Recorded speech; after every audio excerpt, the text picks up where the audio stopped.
if you won this fight that he might turn into a star the caliber of a Ronda or a George St. Pierre or a Conor or somebody like that, with the look he has, the way he talks, and then of course the way he fights. Given the way this ended tonight against a fighter like Oliveira, do you think that he has the ability to take it to that kind of level? Yeah, there's no doubt about it. You obviously felt the energy in the building tonight. It was a big fight, and again, to go in and say exactly what you're going to do and then do it the way that he did it is impressive. A couple other questions for me. Pantoja just seems like, he's, 35 years old, and he's getting better at this stage, and you rarely see fighters do that. What does that say to you when you see a guy that is 35 and this late into his career, and he still comes out fight after fight and is better? Yeah, impressive. And again, he's another guy, ended up getting the finish. I think you just said it all yourself. Yeah, I agree with you.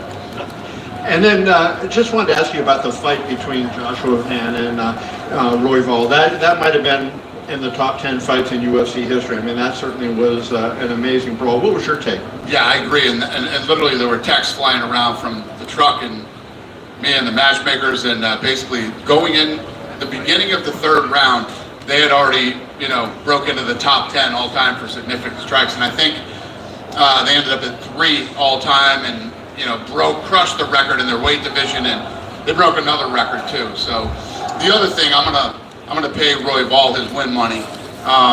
He took that fight with the number 12 ranked guy on short notice and put on an absolute war. So those two are both going to do well tonight, and it's absolutely positively deserved. And I know it's early, but how do you see a matchup between Pantoja and Van? I mean, you have Pantoja, the smart, wily veteran against this kid that's, also growing by leaps and bounds. Yeah, I don't know. It's a good question. Obviously, it's the fight to make right now. It's the reaction that it got from the fans tonight, and we'll just have to see how that plays out. I don't know. I was going to ask you some other. For a kid who's ranked number 12 to come in on short notice and take on the number 1 guy in the world who was highly motivated to win that fight after the press conference the other day, where he said, "I feel like I'm the most disrespected fighter in the sport," and then he knows he's going to get the title shot. He came to win tonight. So I was going to ask you another question, but since I'm retired, fuck it. Deal. Stated, Ilia, after the fight, he called in Paddy Pimblett, brought him into the cage, and they had a face-off. Obviously, they've got a long history together. I know there's a lot of options on the table for Ilia, but when he shows that type of interest in a fight, does that make you want to make it? Well, I don't know who the hell let him in there. That should have never happened. Let's start there. I was already back in my room where that would have never happened, but I don't know. Yeah, I don't know. I don't really think about that stuff tonight, other than, obviously the Van fight. But, we'll see. We'll see how this plays out. He's mentioned that he would obviously love to fight in Spain, but he doesn't want to do it in the middle of the night that you have to do with European pay-per-views. But given what a star he is and the following that he has, do you start trying to move things around? I know you said we want to go to Spain. Do you start thinking, how can we get him, in prime time in Spain over there? I don't know. Spain isn't even an option right now anyway, so. Joshua Van, obviously a star-making performance we're all talking about. Can you just talk about his rise? 2 years ago he's debuting in the UFC. He's 8-1 now. He takes out the number 1 contender. What have you thought of his rise? Well, tonight we had some people here who were first time ever to UFC events, and one of the things that was said to me a lot tonight is how educated the fan base is, as far as the fights go and everything else. And if you saw the pop that those two got tonight, you would have thought that they were both huge superstars. So, yeah, the kid's done all the right things, and tonight he was given an opportunity on short notice, and he went in and absolutely delivered. That's what I love about this sport, and that's what I love about giving guys opportunities. Can you give us the story on why you were willing to allow him in the cage? We don't matchmake on Saturday night, right? But it's clear that's the fight. Why did you say, hey, yeah, let's go ahead and do a face-off? Well, he's the number 1 contender, and I just said that, the winner of that fight would get a title shot. So, and obviously, the fans, wanted to. My thing with Ilia, with Topuria is his wife and kid are in the octagon. That's not the fight that it's just. It was fun to watch. It shouldn't happen. It was fun to watch. That's not really what we do. give a shit if it was fun to watch or not. It's just that shouldn't happen. Plus, he wins a second title in a higher division, which just it was a bad call by whoever the hell let him in there. Last thing I want to ask about International Fight Week, obviously super busy. BJJ, power slap, little touch of boxing as well. Then of course the event tonight. Is that kind of the blueprint for like every UFC pay-per-view week to have all the brands kind of on display at the same time, or is this just a special week with it being International Fight Week? Well, it's obviously International Fight Week, and it's this whole week is everything fighting. But we did a takeover in a couple of cities. We have enough sports properties now where we can make a whole week out of it. So we'll see. David, just one for me. What happened to the PI in Mexico? They think it was the sauna. So we don't know yet. We still don't know exactly, but all signs point to the sauna. Some wiring, something went wrong and it caught on fire and did some real damage. We're just trying to figure out how bad the damage is and more than anything, how long is it going to take to fix. Could it be a total rebuild, or is it we're still early? I don't think it's a total rebuild. I mean, there'd have to be some serious structural damage to, like, the metal beams or the concrete or something. I don't know anything about this shit, but it caught on fire, and we'll see how long it takes us to fix it. Dana, if we can piggyback on your previous answer about this week, beyond Fight Week, International Fight Week, but this week in Las Vegas, it was a decade ago. June was a little bit of a slower month, but it started last Sunday. We've had nothing but eyes on Las Vegas, whether it's WNBA with Caitlin Clark here, the groundbreaking for the A Stadium, then International Fight Week, Canelo Crawford. Las Vegas is easily taking over a sports capital. Can you just comment on the entire week and the eyes on this town? Yeah, I think it's always made sense that if sports organizations could get past all the gambling stuff, which they have, this is a serious sports town. And I always say this, if there's an away game, everybody's going to go to Vegas for an away game. It's just you come in on depending on what it is, you come in 2 or 3 days early and make a whole trip out of it. So, every sport, I mean, there's going to be fucking ping pong here pretty soon. Everything's coming to Vegas. Done with me? Dana, go ahead. You. Jose Delgado and Terrence McKinney, they won fights within a minute. They finished their opponents. Not to take more money out of your pockets, but are they going to get taken care of? Yeah, I mean, we always, I tell you who won the bonuses, but everybody that does well, does well. Awesome, and one more from me. John Silva, he's got a crazy life story. He's been finishing everybody. At the UFC fan experience, he was jumping into the crowd. Do you think he's one of the UFC's next biggest stars? We'll see. We'll see. Obviously, next fight's big, and it's on Noche, and people are excited for it. I'm excited for it, so we'll see how it plays out. Thank you. Thank you. Dana, Yep. to your right. To your right. Yeah. Is there a medical update on Jack Hermanson? Because that was a pretty. Yeah, that was a nasty one. I think he's good. Yep. Dan, over here in the middle. Is there any headway on Islam Makhachev and Jack Della Maddalena if that title fight's going to get booked soon? I'll let you know when we get it done. And just kind of piggybacking off that, obviously with Ilia's win, everyone's really excited to potentially see a future fight with him and Islam. I know that's the fight that people wanted. Ilia said earlier this week that if Islam loses that fight, he wouldn't give the opportunity for Islam to fight for his belt again. Is that something you bypass? Because that seems like such a big fight to make. I mean, this is all talk. Speculative. You know what I mean? Yeah, exactly. But I imagine that's a fight you guys would want to make at some point. I mean, just the magnitude Sure. of that. I mean, I'd make that fight tomorrow. Yeah. Or Tuesday, I guess we could say. Yeah, go ahead. I want to ask you just about International Fight Week specifically. Obviously, it's the Super Bowl for the UFC. Can you just talk about, everything from the convention, Power Slap, how you felt like, I guess, did it live up to your vision of it in terms of all of the new things that the UFC has been doing for the fans and everything else all week? What is your question? Like, did your vision for International Fight Week, as UFC X has grown, Power Slap has grown, how is the execution of everything from your point of view for the fans? Yeah, no, it's been a hell of a week. I mean, it was our first ever BJJ event. It killed it. Slap was ridiculous last night, and and tonight's fight was great. It was a hell of a week. And UFC X was a huge success, so it was all good. obviously the UFC keeps growing. Are there any big things that you can tease that we might see at next International Fight Week, whether it be at the convention or anything else? What's the question? Are there any new things that you have in the works for UFC X or anything else during the week? Yeah, I mean, every year that we do it, we try to evolve and get better every year. So, not right here this second. It's not even over yet. We're just wrapping up. But yes, we will definitely do some different. Who the hell knows what I'll be into by next year? Hello, Dana. Ilia Topuria from Marca in Spain. Can I ask in Spanish for?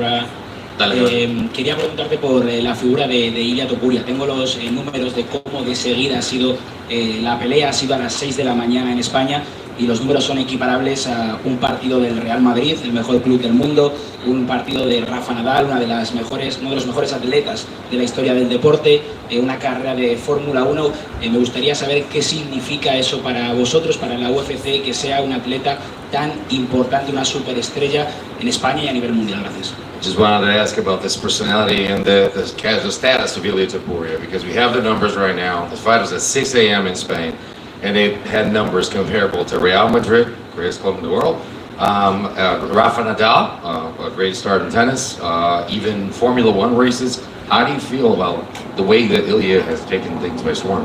So he's saying he got the numbers from. Yeah. ¿Tienes los números? You're good. Well, if it did those kind of numbers, obviously I'm thrilled. And yeah, we know that he's big over there and that people care. And like I said earlier, tonight, if you look at what he's accomplished in his last 3 fights, tonight was like his big coming out party. He moved up to win another title and did it in spectacular fashion. I mean, you couldn't do it any better. Like some Ali shit, saying I'm going to knock him out in the first round, and viciously knocks him out in the first round. Yeah, I think tonight was his big night. We have a star in our hands. Entonces, esos números son verdad. Entonces, bueno, me imagino por todo lo que ha hecho, además de la manera como lo hizo, bueno, lo está haciendo, y además de hoy fue la fiesta que dijo, acá estoy, llegué, porque básicamente cosas como Ali dijo lo que va a hacer y lo hizo tal cual. Creo que tenemos una gran estrella en nuestras manos. Two questions, Dana, from Cadena Cope from Spain. Volkanovski cow, Holloway cow, Oliveira cow. Is Ilia Topuria the best fighter in the world? Does he deserve the #1 pound for pound? You guys determine who the #1 pound for pound is. No, you. If I did, John Jones would be the #1 pound for pound fighter. If I did, it would be Ilia Topuria. Oh, there you go. You do it, so good luck. And Spain, Dana. Yeah. I know it depends on the new TV contract, but Ilia Topuria wants to fight from his country. All our country wants Ilia Topuria to fight there. So do you think 2026 Spain is going to be a reality and UFC is going to go there?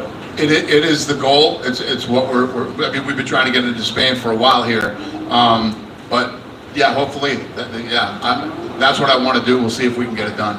You think Bernabeu or Arena? I don't know. See what's available, and let's see what we can figure out. It's a promise. Going to Spain? What's that? How come it's always like a fucking war zone when we do press conferences out here? I've never even seen this many helicopters in Las Vegas. What is it? Strip tours? Is it a promise go to Spain or not? Is what going to Spain? A promise? Is it a promise? You're promising you're going to Spain? Yeah. I promise I'm going everywhere. I was just in Azerbaijan, Baku. Yes, we're definitely going to Spain. It's just a matter of when. Thank you. Yes, sir. Hey, Dana, over here. Yeah. Olympic gold medalist Gable Stevenson has been seen recently training with John Jones and said himself he plans on joining the UFC. Is that someone you're interested in seeing? So the question, what did he say? Gable Stevenson and John Jones Been what? training with John Jones and he wants to come to UFC. John Jones is training? Holy shit. That's news to me. Was he on the reality show in Thailand or something? I have no idea, sir. Well, I don't know. Yeah. And then also, I didn't know John was training.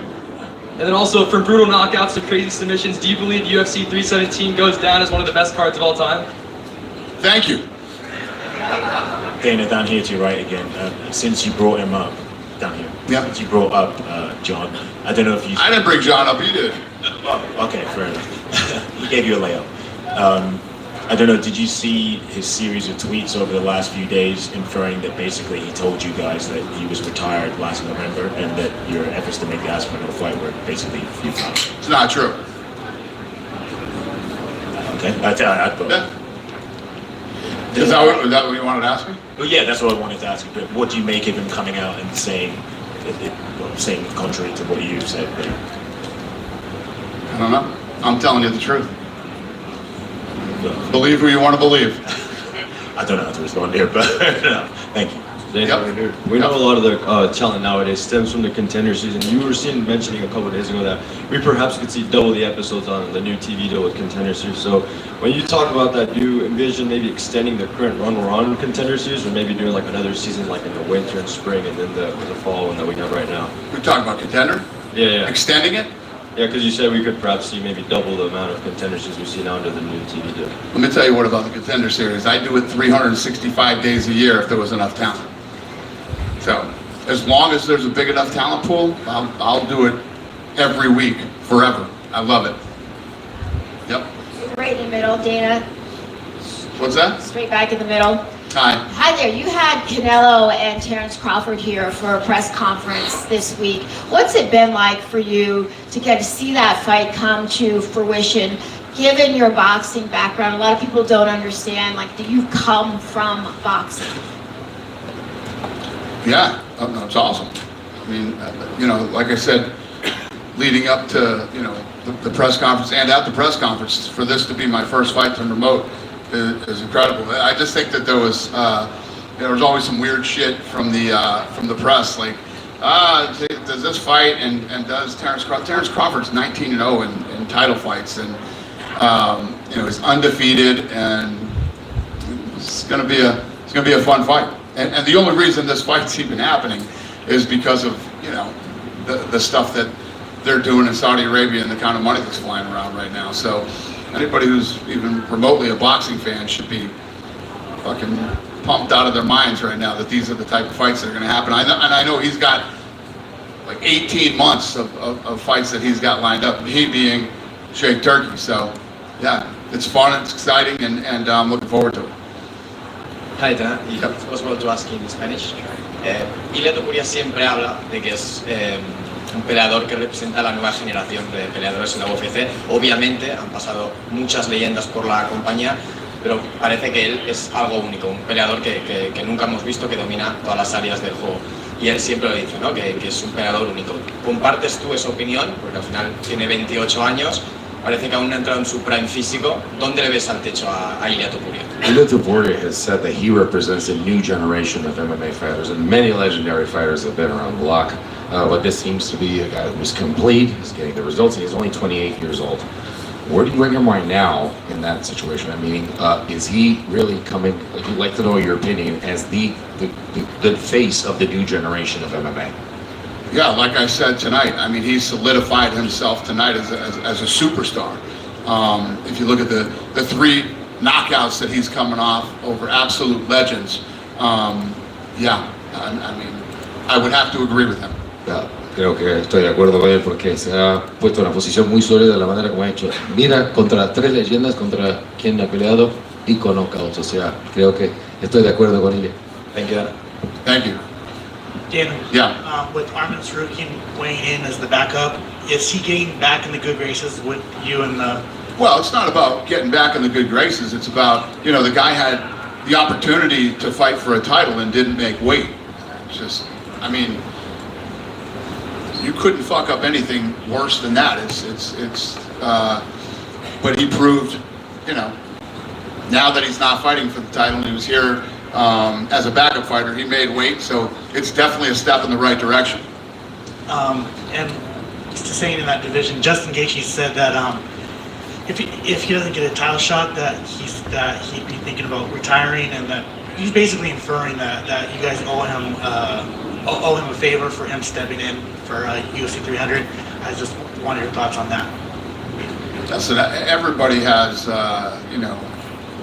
their opinions on. Listen, if you're thinking about retiring, you know how I feel about that. You should probably retire. We love Justin Gaethje, and Justin Gaethje did step up, and he's been an exciting fun fighter to have here in the UFC. But to say, hey, listen, unless you give me a title shot, I'm retiring. That's pretty wacky. Thank you. Yep. Thomas Miller was here tonight. Obviously, we all want to see Tom back in the cage. He recently said that Cyril Gane deserves a correction. He said he got some unfinished business with Cyril Gane. Is Cyril Gane versus Thomas Miller the fight you want to make for the return of Thomas Miller? Don Espinal, I don't know. When we figure it out, we'll let you guys know. Happy 4th of July, everybody. Take care. One last one. Every time I stay around for one more, it's a fucking disaster. What do you got? I can't wait to hear this. Peyton Talbot tonight showed a pretty clear improvement since the Barcelos fight, especially in his grappling. What do you make of him as a prospect now, showing that kind of quick turnaround in his first loss? You just salvaged all the bad last questions there. It's a great one. Yeah, what an incredible fight. That one was looking like fight of the night until. This is insane. And I got a question. T-Mobile and MGM, when are you going to build a real fucking building out here so we're not in a tent? This is crazy. How long's this been going on and we're in a fucking tent still? What did he say? This summer? Huh? For Canelo Crawford. Canelo Crawford. For Canelo Crawford? Is that an official statement from MGM and T-Mobile? So, great question. Both those kids looked dynamite tonight. It was a great fight. And I don't know what you were asking me about Peyton, but he looked incredible. And yeah, I'm excited to see what that kid does in the future. I'm excited to watch him grow and compete here. And thank you, sir, for making a great last question and not making me regret to take it. Happy 4th, everybody.